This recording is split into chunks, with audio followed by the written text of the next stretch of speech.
Olu lusasazo ngqo lwendaba estudio 12 kwikomkhulu le-SABC eKulen Park eRhawutini nazi eziphambili. Uqalile nokunika ubungqina bakhe umphathi wamapolisa kwikhefu elikhethekileyo uMnumzana Senzo Mchunu kwikomiti yesigawu yepalamente ephanda ityholo ngakwinkonzo yesipolisa ezenziwa ngumkomishana wamapolisa KwaZulu-Natal. When the police are at an advanced stage of investigations, one can't ventilate the content of those investigations publicly without running a risk of compromising those investigations. Usihlalo wekomishoni ephanda ityholo zolwaphulo-mthetho kwinkonzo yesipolisa uJaji Madlanga ugwebe ngelithi amajelo endaba noluntu ngokubanzi awazi ukuhlala kwisoshoni yobungqina obuza kuthiwa thaca kule komishoni namhlanje. Molweni nokapha ekhaya ndingaphosisanga maseko mandigawule ndiwarhuqa. Uqalile nokunika ubungqina bakhe umphathi wamapolisa kwikhefu elikhethekileyo uMnumzana Senzo Mchunu kwikomiti yesigawu yepalamente ephanda ityholo ezothusa ilizwe ezenziwa ngumkomishana wamapolisa KwaZulu-Natal uNjengele Nhlanhla Mkhwanazi ezorhwaphilizo ukufaka impumlo kwabezopolitiko kumsebenzi wamapolisa. uNjengele Mkhwanazi watyhola uMnumzana Mchunu ngokugxuphuleka kumsebenzi wamapolisa kuquka nokubhangisa igqiza lamapolisa eliphanda ukubulawa kwabezopolitiko i-PKTT ngamafuphi. uMnumzana Mchunu uqale ngokunika imbali ngokutyunjwa kwakhe njengomphathi wamapolisa. I didn't also know that I would be appointed as minister at all, and that I would be appointed as minister of police. How it happened is that I got a call that I should report somewhere, Mahlamalulu, if not Makhato, on a particular evening, and I went there, and then I was informed. Kusenjalo usihlalo wekomishoni ephanda ityholo zolwaphulo-mthetho ungenelelo lwezopolitiko norhwaphilizo kwinkonzo yesipolisa neyobulungisa uJaji Mbuyiseli Madlanga ugwebe ngelithi amajelo endaba noluntu ngokubanzi awazi ukuhlala kwiseshoni yobungqina obuza kuthiwa thaca kule komishoni namhlanje. Intloko ekhokhela ubungqina kule komishoni uAdvocate Matthew Chatskalson ibhengeze ukuba amajelo endaba iNews 24 neDaily Maverick asikhoxisile isigqibo sawo sokuchaza ukuba iiseshoni zale komishoni zibanje ekhusini.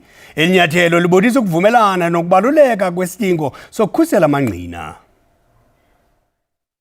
Amagqwetha amele abamangali nawo akuxhasile ukuhlaziywa kwenkqubo ezakusetyenziswa ukusasaza ubungqina kukwaqinisekiswa nokhuseleko lwabantu abeza ngaphambili nobungqina obunobuzaza kule komishoni.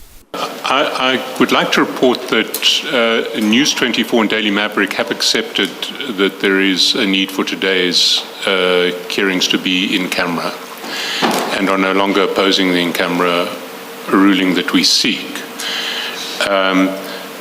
Just to motivate that further, as I've explained, or as the evidence leaders explained in the application and in the submissions made earlier this week, the witness testifying today is going to testify about matters that are the subject of active ongoing police investigations. So it's the subject matter of the evidence, not the identity of the witness, that requires the evidence to be in camera. And when the police are at an advanced stage of investigations, one can't ventilate the content of those investigations publicly without running a risk of compromising those investigations. We're comforted, Chair, by paragraph 19 of the application, which says that the Commission will continue to have oversight over whatever happens in camera. And then going forward, there will of course be the procedure described by Mr. Chaskelson. And on that basis, we're happy. Igqwetha elimele amajelo endaba livakalise ukuba bonelisekile ingxelo yokuba le komishoni kaMadlanga iza kuqhubeka iphonononga imiba ifanele ukushicilelwa esihlangalaleni nangamajelo endaba. Umphathiswa kwiofisi yobungameli uKhumbuzo Ntshavheni bethetha kwindibano nondaba ePitoli namhlanje echaza ngenkqubela phambili kwizigqibo ezenziwe yiKhabhinethi ukubeka eli loMzantsi Afrika phambili kuquka namalungiselelo aselenziwe ukusingatha ingqunti elentlanganiso ezayo ye-G20. Ikhabhinethi yoMzantsi Afrika idlulise amazwi ombulelo kwiqela lesizwe iBafana Bafana ngokungena ngempumelelo kwindebe yehlabathi yeFIFA kunyaka ozayo, inikwa umzuzu wokuzingca, inconywa ngokuzimisela kwayo imela ilizwe. Cabinet congratulated the senior soccer national team Bafana Bafana on qualifying for the FIFA World Cup 2026, a feat last achieved, depending on your calculations, in 2002. Ethetha kwindibano nonondaba ePitoli, umphathiswa kwioffice kamongameli uKhumbudzo Chabeni uchaze iziphumo eziphambili ezivela kwintlanganiso yecabinet yakutshanje ukwabongoze abemi bamazwe ngaphandle ukuba bayeke ukungcungcuthekisa uMzantsi Afrika ingakumbi ukusetyenziswa kweenkonzo zempilo kwaye egxininisa ukuba le nkqubo kufuneka ibeke phambili abemi beli. Cabinet calls on all foreign nationals to be well-mannered guests in South Africa and reminds everyone that it took a lot of effort to stop the recent unsavory treatment meted out against foreign nationals at local clinics. Unfortunately, the proof that confirms brazen theft of medicines from the government clinics do not assist efforts to restore conditions for foreign nationals to access public health care in South Africa. Ikhabhinethi ikwakhalimele ubundlobongela obuqhubekayo eSudan ihlaba ikhwelo lokuba kupheliswe imfazwe ngokukhawuleza kwaye kwenziwe ingxoxo zoxolo. Cabinet has noted with concern that to date, thousands of civilians remain trapped by the siege of El Fasher, which has become the epicenter of indiscriminate attacks by the RSF, which is worsening the already dire humanitarian crisis. On another front, Cabinet welcomed the strengthening of cooperation in the areas of security, intelligence, and the formation of the Joint Economic Committee between South Sudan and Sudan. Kwezehlabathi, uMzantsi Afrika ukulungele ukuthatha inxaxheba kwingqungquthela ye-G20 ezayo apho umongameli uCyril Ramaphosa kulindeleke ukuba athethelele uphuhliso lwehlabathi kunye nenkxaso-mali kuguquko lwemozulu. President Ramaphosa undertook an inspection in Loko on Friday, the 10th of October 2025 at the Nasrec Expo Center to get appraisal on the venue preparedness. The Gauteng provincial government, supported by the presidency, also undertakes weekly infrastructure readiness assessment meetings to assess the readiness and gaps requiring intervention as we prepare to host the G20. And all is on course. South Africa is ready to host the G20.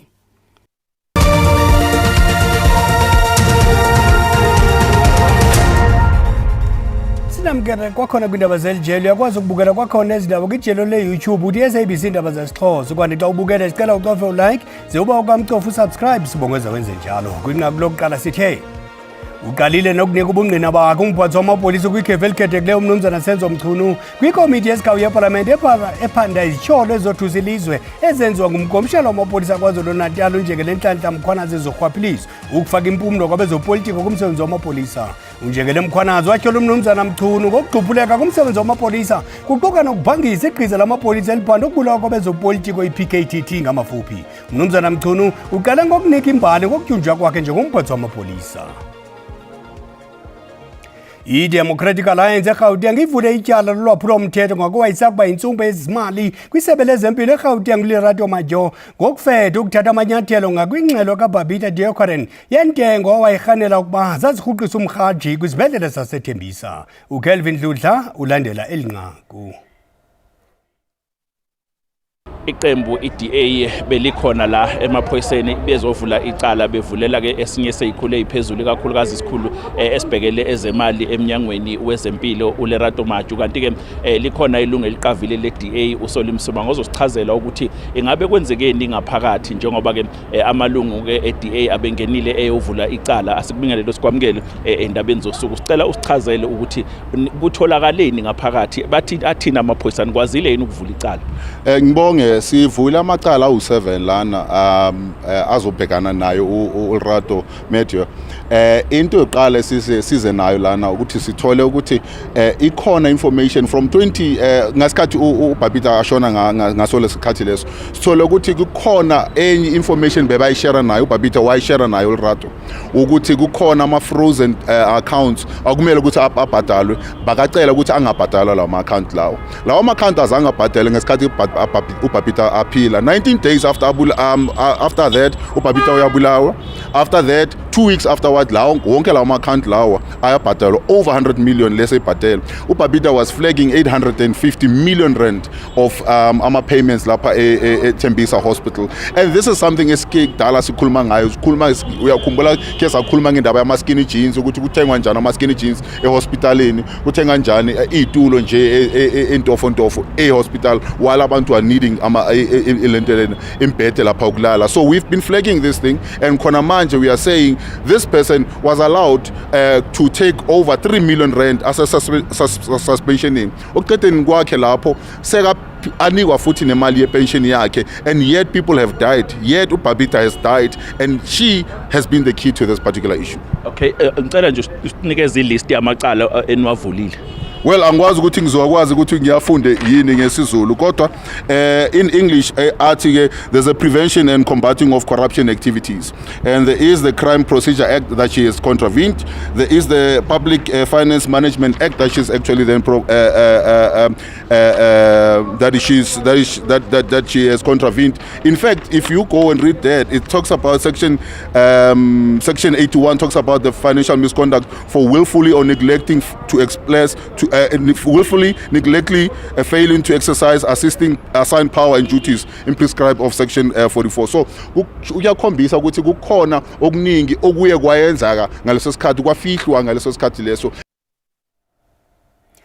Owayesakuba ngumongameli uMnumzana Jacob Zuma ubuyele kwinkundla ephakamileyo yasePitoli apho kuzakuxhotshelwa khona ingxoxo malunga nokufumana imali engange-28.9 million rand echithwe ngokwenzuzo yakhe kuquka neendleko zokuxoxwa kumatyala orhwaphilizo ajongene nawo. Elinyathelo liza emva kokuba isigqibo seofisi kamongameli kunye negqwetha lombuso ziza kukhawulelana neendleko zomthetho uZuma azenzileyo kwisikhundla sakhe zithe zatshitshiswa kwaye zabekwa bucala. Oku kulandela umngeni wezomthetho ophumeleleyo owenziwe liqela le-DA kunye ne-EFF. Ukongeza apho igqwetha lombuso liyalelwe ukuba phakathi kwezinye izinto lithathe onke amanyathelo ayimfuneko ukubuyisela izixamali ezihlawulwe ngurhulumente kwiindleko zomthetho zikaZuma. Ukanti uZuma usichasile esisicelo esithi akukho mntu kuquka nenkundla enokukholelwa ukuba uyakwazi ukuyihlawula imali engange-28 million rand kwaye ukuzawuthi ga ngoku akukho bikho ntlawulo evela kuZuma. Irhuluneli yebhanki enguvimba uMnumzana Lesetja Kganyago ithi ukongamela kweli G20 kunike inqwalasela iinhlawulo ezenziwa phakathi kwamazwe. Ethetha bucala kwintlanganiso yonyaka yengxowa-mali yehlabathi nebhanka yehlabathi ebanjelwe eWashington DC eMelika, uMnumzana Kganyago kwathethe nangolwamvila lwerhafu yeMelika neminye imiba yezezimali kwihlabathi. Umnumzana Kganyago uthe malunga na-80 ekhulwini ezinto ebekumelwe eli lizenzile kongameleni kwalo i-G20 kuphunyeziwe. Uthe ukubalulekileyo kwimiba yebhanka enguvimba ibikuqwalasela iintlawulo phakathi kwamazwe, esithi i-SADC isungule iqonga lokujongana noko kwiingingqi ezisemazantsi e-Afrika. We're working with both the IMF and the World Bank, and what we have established is that you could have the backbone that will get the cross-border payments to take place, but unless you deal with behind the border barriers, you are not going to be able to make progress. And so we are working with countries to actually get their national payment systems to be geared up for the interaction with the backbone that would be created in SADC for the cross-border flows. SADC already has its own RTGS, and that RTGS works well for the wholesale transactions. And what we then needed to focus on is the movement of remittances, the retail transaction, making it easier for SADC citizens to be able to transmit money cross-border. Kumba werhafu kwimveliso ethunyelwa eMelika uthe eli liyaluva ulwamvila lwale rhafu. Ukanti ke uMnumzana Kganyago ukwathe sisaqhuba ingxoxo ngokuba ngumongameli kwe-G20 okuzayo kweMelika ngokuqhuba umongo we-Afrika ingakumbi iindleko zezimali netyala leli lizwekazi. iYunivesithi yaseFort Hare neYunivesithi yaseFreystata zinqumamisile zonke inkqubo zazo zemfundo de kwenziwe isibhengezo. Elinyathelo lilandela udusho liye lwanda kuwo omabini lamaziko mfundo. Umphathi wemfundo ephakamileyo noqeqesho uMnumzana Bhuti Manamela uthi omabini lamaziko kumele eze nezicwangciso zomkhombandlela wonyaka mfundo. Umphathiswa wemfundo ephakamileyo noqeqesho uMnumzana Bhuti Manamela ugxininise imbaluleko kumiliselwa kwakho kwemvisiswano nezisombululo phakathi kwalamaziko mfundo kunye nabafundi. Elomkisa ngelithi ukonakaliswa kwezakhiwo nembumbulu ayizozisombululo kwingxaki ezijamelene neziyunivesithi. The university will, of course, included in the report, how they're going to recover this. Yes, they may not tell us immediately. But we need to hear what their plans are. It's also quite sad because, if you see how many students got injured, how many workers got injured as a result of this protest, means that we urgently have to restore trust. We have to strengthen our conflict resolutions mechanism on campus, so that buildings and bullets do not become the solutions to problems. Scorching buildings and shooting bullets do not become the solution to resolving problems in our campuses. University yaseFort Hare ifumene umonakalo omandla ngenxa yokutshiswa. Logama University yaseFreystata ijamelene nengxokozelo eyandayo yabafundi benyevulela imiba yolawulo kweliziko mfundo. I-IFP iza kubamba imibhiyozo yeminyaka engama-50 yasekwa eGauteng kule mpelaveki. Imibhiyozo yale mpelaveki iza kuqhutyelwa eJabulani Amphitheatre eSoweto eGauteng neyindawo ebaluleke kakhulu kwimbali yeli qela. Kudliwano-ndlebe kunye ne-SABC usihlalo we-IFP eGauteng uMnumzana Bonginkosi Dlamini ubalule okulindelekileyo. Iqela le-IFP liza kubhiyozela ukufinca iminyaka engama-50 kwiphondo laseGauteng kule mpelaveki. I-IFP yasekwa kwaNzimele Melmoth kumantla KwaZulu-Natal ngo-1975. Yakhula yaliqela elinefuthe kwezopolitiko kweli. Usihlalo we-IFP eGauteng uMnumzana Bonginkosi Dlamini uthi le mibhiyozo iza kuphawula iminyaka engama-50 eliqela lasekwayo kwaye lelinye lamaqela samileyo oko lasekwa kwiminyaka yengcinezelo de elilomzantsi Afrika lafumana inkqubo yentando yesininzi. Celebration means a party of resilience, the party of service, of service to the people. You know that when we were formed in 1975, it was as a result of instruction from the then frontline states leaders, your Dr. Kaunda and others. I-IFP ithi nangona engasekho kweli umseki weliqela uNkosi Mangosuthu Buthelezi kodwa eliqela liyakuhlala liukhumbula umsebenzi wakhe ekwakheni i-IFP. The legacy of the founder itself and the leadership style, I think it has laid a solid foundation. Even the transition from him to the new president was very smooth. He prepared us for over 6 years. Okadlamini uyazikhaba nezithyolo zokuba eliqela lelesizwe samaZulu kuphela. IFP is the future. People, the perception and the lies that were peddled against the IFP are getting a natural death, and people are really joining the IFP in numbers. Therefore, that perception, I think the politics and the time is dealing with them. Kulindeleke ukuba umongameli weliqela uMnumzana Velenkosini Hlabisa akhokele imibhiyozo ye-IFP eJabulani eSoweto nekuyindawo ebiqhelwe kakhulu inkokheli yeliqela engasekhoyo kwiminyaka yengcinezelo. Qonqololo ziyaguqa ziyakhothama ezasebeni nje masikhongozele ngorhatya kubhodlinja la Gqoshiga.